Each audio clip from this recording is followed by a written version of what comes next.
দেখছেন কলকাতা টিভির সঙ্গে আমি তসমিনা। শুরু করছি সংবাদ সারাদিন। জ্বলন্ত ইস্যুতে পথে নেমেও আন্দোলন সংগঠিত করতে বিরোধী ব্যর্থতা।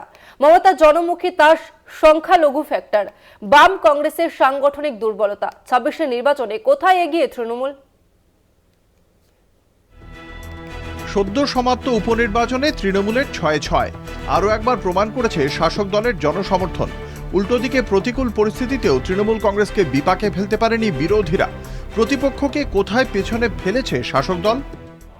ইস্যুভিত্তিক আন্দোলনে ব্যর্থতা। আরজিকর থেকে বাংলাদেশ জ্বলন্ত ইস্যুতে পথে নেমেও আন্দোলন সংগঠিত করতে ব্যর্থ বিরোধীরা। আরজিকরকে হাতিয়ার করে পালে হাওয়া টানতে মরিয়া হয়েও লাভের লাভ হয়নি বামেদের। আন্দোলনের মাঝপথেই ট্র্যাক থেকে ছিটকে গিয়েছে বিজেপি। মমতার জনমুখী তাস।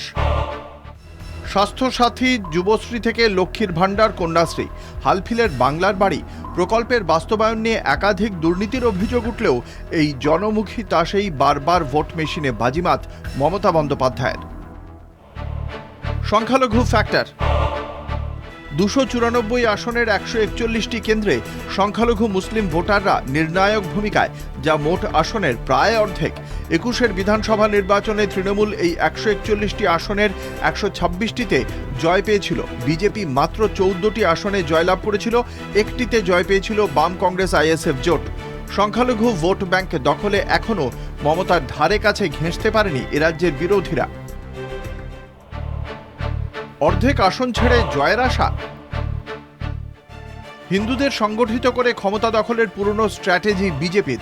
ভারতীয় জনতা পার্টির এই কৌশল নিয়ে অনেকেরই প্রশ্ন, সংখ্যালঘু অধ্যুষিত অর্ধেক আসন কার্যত ছেড়ে দিয়ে কিভাবে জয়লাভ করা সম্ভব?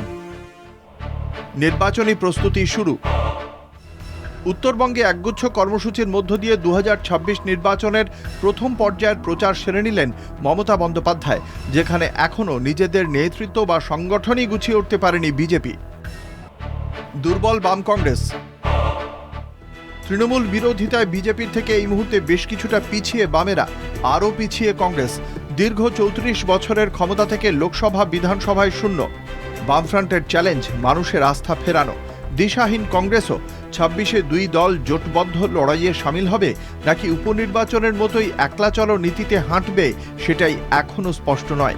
কাজেই নির্বাচন যত এগিয়ে আসবে চাপ বাড়বে বিরোধী শিবিরে, যেখানে শুধু আসন সংখ্যা বাড়ানোই লক্ষ্য হতে চলেছে তৃণমূলের। কলকাতা টিভি।